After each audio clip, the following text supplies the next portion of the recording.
پایتەختی میرنشینێکی بەناو و دەنگ، شارێک لە داوێنی ئاوێر و بەقەد ئاوێر سەربەرز بە هونەر. سنە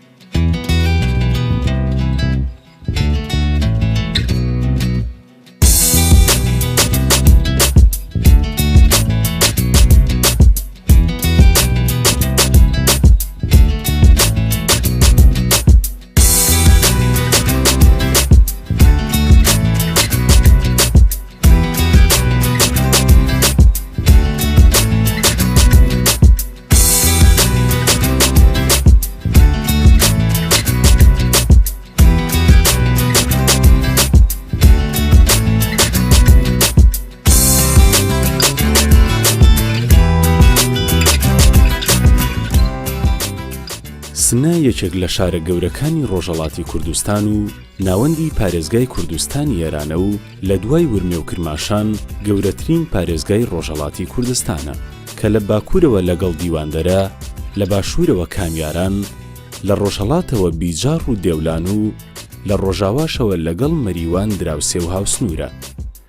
بەچێ و تەپۆڵکەکانی ئاوێر کوچکەڕەش و توژنەوزەر دەورە دراوە کە درێژەی زنجیرە چیاکانی زاگرۆستن و ئاوهەوایەکی سازگار و سروشتێکی جوانی هەیە. خاوەنڕایانی بواری مێژوو دەڵێن بۆ یەکەم جار ئەشت و ویگۆ پاشای بەناوبانگی مادی ئەم شاری بنیادناوە و قەڵایەکی تێدا دروست کردووە، بەڵام لەو بارەوە زانیاریەکی ئەوتۆ لەبەردەستدانیە و ئەوەی ئاشکرایە لە ساڵی 1636دا سلێمانخانی ئەردەڵان میری بابان قەڵاکانی زەڵم و پلینگان و حەسەناوای تێکدان و قەڵای سنەی بنیاتنا و کردی بە پایتەختی ئەم میرنشینە. هەر لەبەر ئەمەشە پێی دەڵێن شارێک کە لە سەرەتاوە شار بووە و واتا گوند و ئاوای یەک نەبووە کە گەشەی کردبێت و دوایی بووبێتە شار. لێرە زیاتر لە 3 سەدە میرانی ئەردەڵان حکمی میرنشینەکەیان کردووە و ئەگەرچی جارێک سەر بە عوسمانیەکان و جارێک بەرەو سەفەویەکان و قاجاران بوون، بەڵام زۆر جاریش سربەخۆ بوون و ملیان بۆ هیچیاندا نەداوە.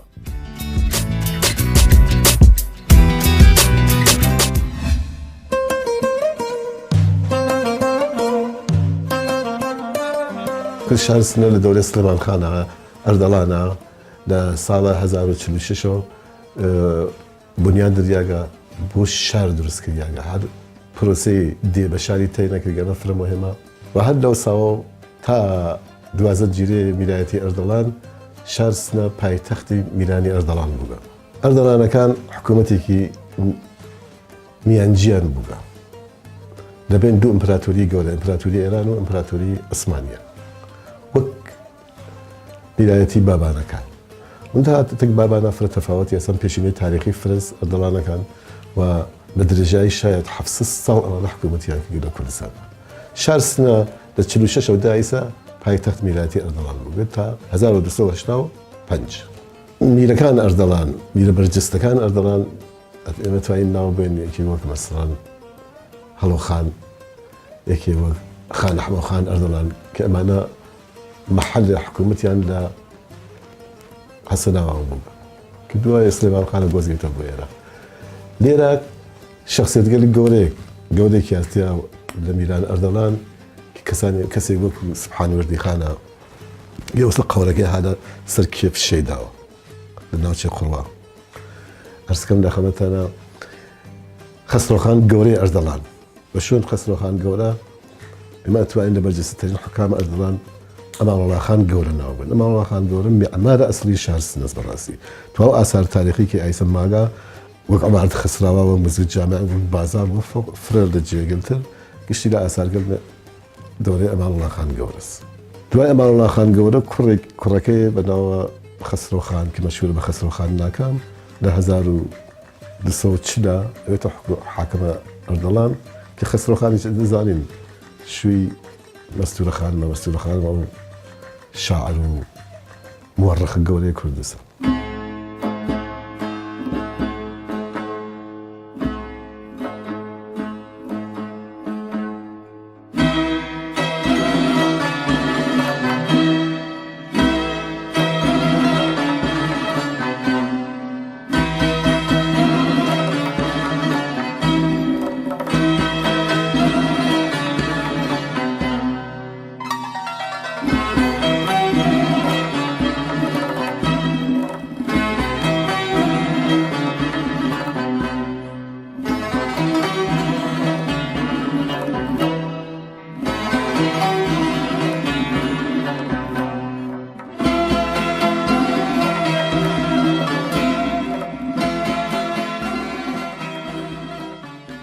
بینا و ئەمارەتە کۆنەکانی وەک ئەمارەتی خوسرە و ئاوا و ئاسفو وەکێڵ و چەندانی تر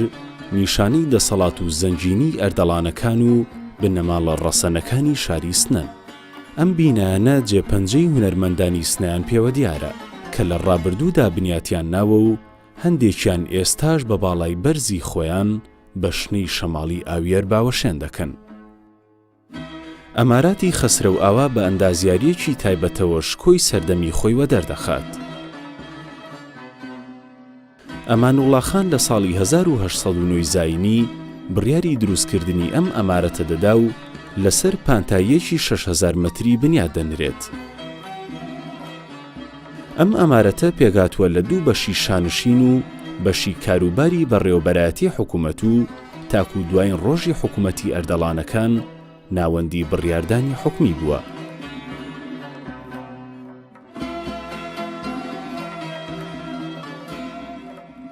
ئەماراتی ئاسەفیش ئێستا بۆتە مۆزەخانە و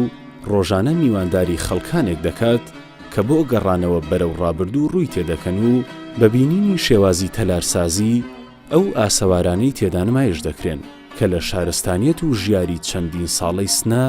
ئاگادار دەبن.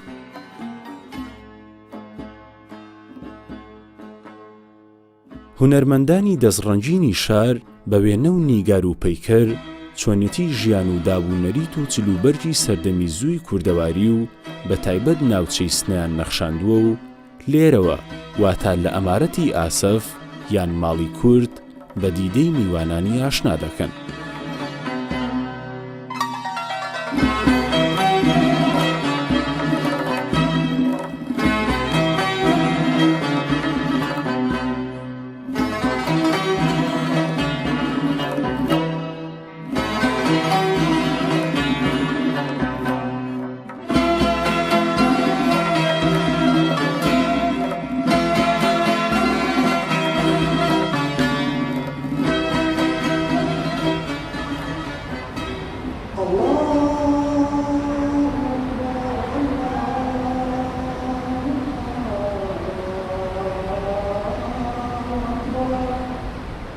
یەکێک لە بیناهەرە گرنگەکانی شاری سنە مزگەوتی دارولئیحسانە کە لە ساڵی 1812 بە فەرمانی ئەمانوڵڵا خانی والی بنیاد نراوە و بۆ تەمەکۆی ئەویندارانی زانست و شەیدایانی خوێندن و لە سەرانسەری میرنشینی ئەردەڵان و تەنانەت لە دەرەوەش خوازیارانی خوێندن ڕوویان تێکردووە و ساڵەهای ساڵ کوانووی گەرمی خوێندنی بەگوڕ بووە. کاشیکاری و نووسینەکانی ئەم مزگەوتە لەوپەڕی جوانی و هونەردا نەخشێنراون و ئێستاش پاش تێپەڕبوونی دووسەدا ئەم شاکارە هونەریە شانازی بەخۆیەوە دەکا و سەربەرزە بەوەی زانا و شاعیری وەک مەولەوی ڕۆژێک لە ڕۆژان لای ئەو قوتابی بووە. مەولەویە کە شیعرسەری کوڕنۆشی بۆ دانەواندووە و ئەویش دەبێتە هێمای ئەدەبی نەتەوەیەک.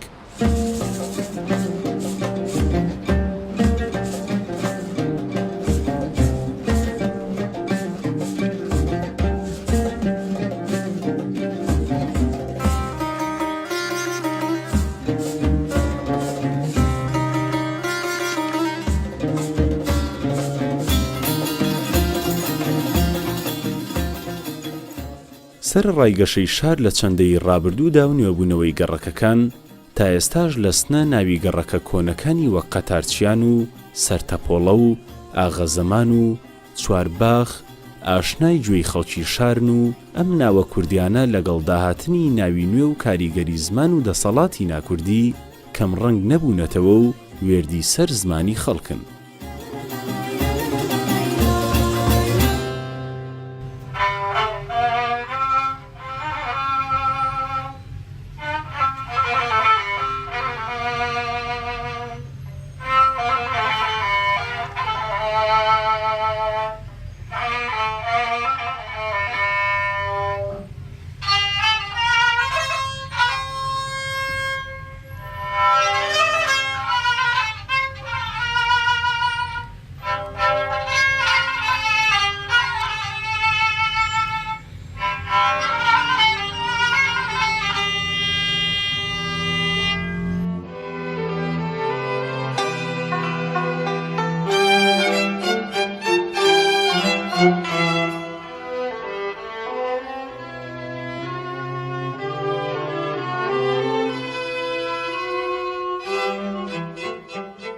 هونەر تاجی سەری ئەم شارەیە. لەگەڵ پەیدابوونی ئەم شارە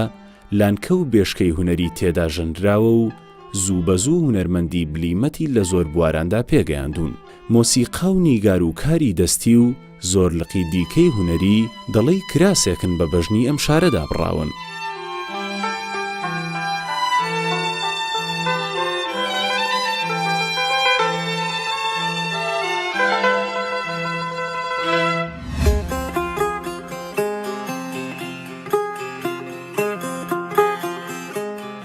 الشهر سنة بدنيا هاتكم من محلة چوارباخا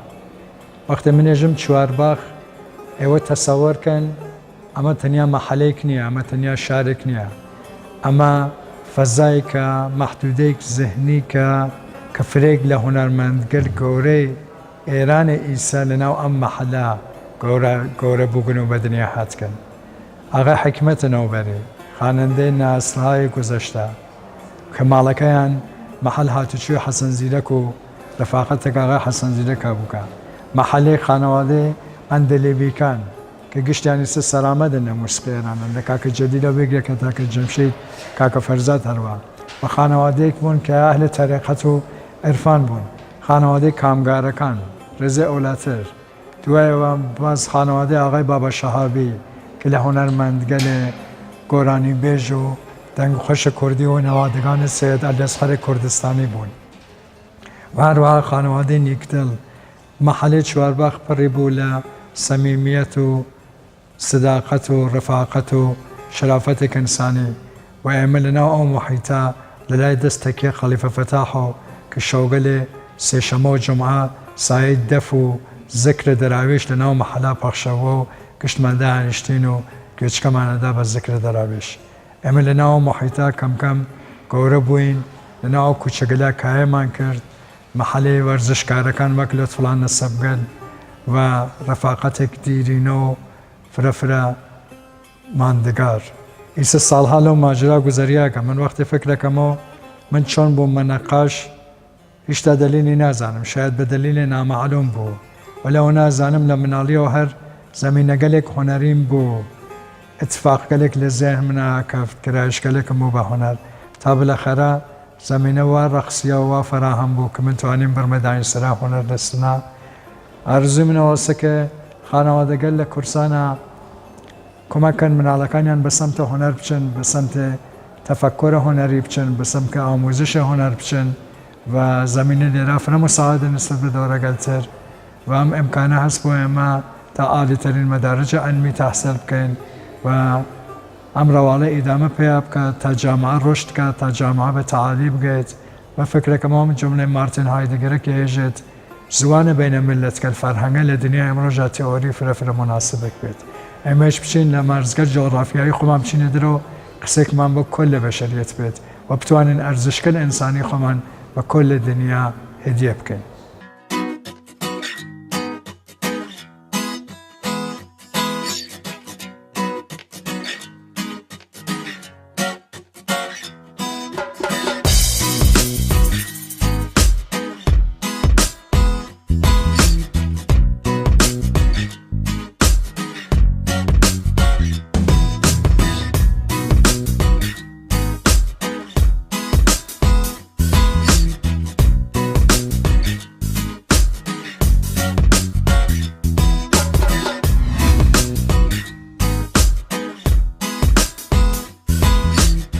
یکی لشاخصه که عرفان موسیقی آینیه موسیقیک کواکت زمانی که کردکان حتی مسلمانیش نبون پیرو زرتشت بون هر موسیقی آینیان هر بوه چه لگاتا خانیگل زرتشت و بگیره حتی بیتا به اصلاح اشعار و مناجات اسلامیه که ایسا خوین زمینه نات پیغمبر خدا صلی الله علیه وسلم یا لذکر و مناجات الله تعالی و یا سایر اشعار عرفانی تاسوز و سیاچمانکان که رنگوبوی دینی و آینی بوه هر تاکت امرو موسیقی لتک آینا لکردستانا پا بپا هر بوه ولم بینا دف براسی باس اولا یعنی دف شاکلەی ئەسڵیە موسیقیە ئاینیە کوردستانە کە لە تەک شمشاڵە لە تەک تاسا لە تەک دوو تەپڵا جاروبار یەکە گرن بەڵام دەف بە تەنیا خۆی قسەی ئەسڵیە کات وە قسەی حەقیقی خۆی ئەکات لە بەحسە دەف و دەفنەوازی لە بەحسە موسیقیە ئاینیە لە کوردستان لە شارسنە. شارسنەیش پایتەختە دەف و دەفنەوازیە و ئێرە تەواو گەورەگە لە دەف لەم شارە ژیاون.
ئۆرکێستری فیلارمۆنیکی کوردستان لە ساڵێ 1384 شەمسی دامەرزیاوە شڕۆی کرد بەکار بە زەحمەت چەند کەس. منیش لە بین ئەم ئەفرادە بووم و بۆ من مایە شانازیە لە تانیمان بۆ شاری سنە کارێک ئەنجامێن لە بواری موسیقیە. ئەم کەسایەتی گەلە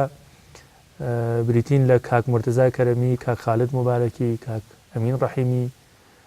کاک ڕوزبەه مسلح و بەندەیش پاڕوانە ڕەهبەرە ئۆرکێستر لە سەرەتا و تەکەم ئۆرکێسترە بووم و دامان مەرزان. لە ئەوەڵەوە ئەم ئۆرکێسترە 16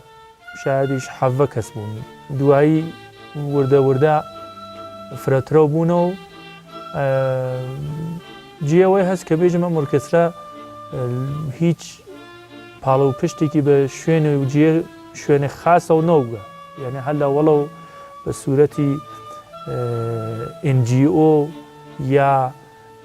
فیلارمونیک لە زوانی ئەوروپاییە، یعنی دووستار کەسکەلێکە حەزەکەن بە موسیقا. ئیتر ناومانیا ئۆرکێستری فیلارمونیکی کوردستان بەخاترەوە کە لە مەریوانە و کەسیتیا بوو، لە کرماشانە و لە هەمووشیان کورد بوون، لە کامیارانە و حتا لە شارگەلێ وەک تارانەوە ئەفرادێک کە کورد بوون ئەمانە هاتنەوە بەسەر تەمرینی ئەم ئۆرکێسترا. ئێمە لە مودەتا تەلاشمان بە ئەمە بوو کە هەم خۆمان بکێشینی سەر بە عنوانە ئۆرکێستری ئەوەڵین ئۆرکێسترێ بوو کە لە دانێ لە ئۆستانەکان ئێرانە دامەرزیە و لە ساڵ 84 دوایی وابزانم لە شارگەلێ تریژا مەسەڵەن وەک مەهاباد ئۆرکێستری فیلارمونیکی مەهابادمان بوو کە ئەگەر شتمانەکەم هین 87 و 88 کە ئەوانش دەستیان کرد بەکار بە ڕێبەڕایەتی و ڕاهبەریە دۆستی عەزیزم کاوای فەقیهزادە. وەلێ لە ناو کوردەواریە ئەم ئۆرکێسترا شاید بێژم تەکە بۆ بۆنەوە کە تواو ژەنیارەکانی کوردن.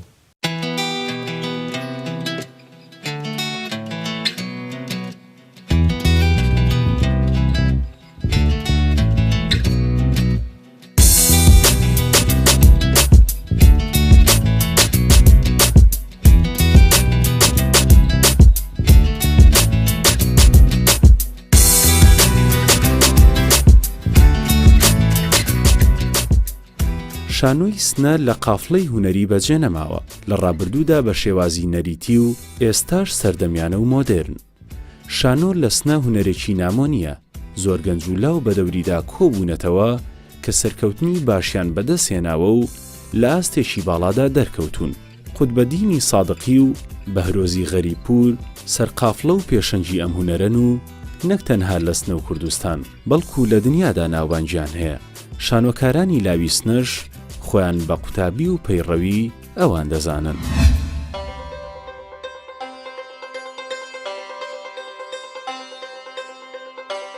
من فکرەکەمەوە تەعاتر لە شارە سنە و حتا لە ئێرانە وەزیەت خاسێکی نییە، هەرچەند لە شارە سنە نسبەت بە شارگەلترا ئەم وەزیەتی خاسترە، چ لە لەحازێ کارگردانی و چ لە لەحازگەلێ وەک نویسەندگی و بازیگەری و زمینەگەل مختلفە. وەلێ تەعاتر شارە سنە مەدیونێ ئینسانگەلێکە وەک دکتۆر قوتبەدینە سادقی، بەهروزە غەریبپور، ئاغای فازڵ نەژاد، ئاغای مالکی و فرێک لە کەسگەلێکە هاتە ئالانی شەر خەریکی کاری هونەری ئێمە توانین ئەوان ئولگوی خۆمان قەرار بین و فرەتر لەم زەمینە پیشڕەف بکەین. وەلێ خۆ متاسفانە شارە سنە ئەتوانێت لەمە کە هەست خاستر بێت لە زەمینەی شانوە. تەعاترە وەستانە کوردستانێژم با تەوەجۆ بە پیشینەیەکە هەسی هەر بازم ئیسێچە بازم ها لە ڕادەگەلە ئەوەڵ و دووەم و سەومێک کشوەری یاوێسیاگە، یانە هەر وەختێ ناو ئۆستانە کوردستانە ببینێت، هەر وەختێ ناو بخصوص شارە سنە مەسان تێتە سەر زوان باقی دۆستکە لە هونەرمەنگە لە عەزیز ئەزانن کە تەگ مەهدێ تەعاترە ئێرانە خەریکەن مواجهاون و بەرخۆردیانە سەکیا. جەشوارەکە لە گایسە مختلفێکمان هەست کە لە کوردستانە بەرگوزارە بێ، بخصوص دانێ لە گەورەترین جەشوارەگەلێکە چەندین ساڵامە داهمین دەورەیە ئەمساڵ بەرگوزار بووگە بەناو جەشوارەی بینالملەلیە شانۆی سەرشەقامی تەعاتر خیابانیە کە لە مەریوان ئاسان تەسبیت بووگە، یانێ لە ئایتیای جیهانی ئاسان ئەم جەشوارە سەبت بووگە جۆزێ سێ چوارمین جەشوارەگەلێ بەرتەرێ کشوەرە کە لێنان ناو سازمانە جیهانی ئاسان سەبت بووگە بە عنوان جەشوارێک و ئەمە معرفی بووگە بە تەواو دنیا و حداقل باعث بووگە کە ئێمە نەوە مەقولە لە تەعاتر ئۆستانە کوردستانە پیشرەفگەلێ خاسێکمان بێت، بخصوص لە شارێ مەریوان و شارێ سەقزە لە تەعاترە خیابانیە. جەشوارەگەلێ تر هەز وەک جەشوارەگەلە ئۆستانی کە هەمیشە باعث بووگە کە ئێمە حوزورێک خاسێکمان بێت لە جەشوارەگەلە فەجرە، هەمیشە ئێجراگەلێکە بووگە لە جەشوارە فەجرە هین ئۆستان کوردستان بووگە، مطمئن بن هەمیشە ساڵۆن پڕ بووگە، ئەکسەرەن ساڵۆن پڕ بووگە، ئەویش هەڵەگەڕێتەوە بۆ ئێژم بۆ پیشینەکە تەعاتر کوردستان بووگە بۆ شناختە کە مەردم لە تەعاتر کوردستان هەستیان. من ڕێبواری تەرێکە دنیا لەبەر خاتری دڵی بریندارە لە دڵت بەقسان ئەڵێ ناشە بەدەست بێتە سەر ئاو نردم بە دوای دەستەی لە دەروەشەکانی پیشدار کە بین لە دۆری سرێباندا زیکردکەن و دەفوتوۆڵێتە بەڵکو ئاویش بجوڵێتەوە و لاشەکەم پێ بداتەوە.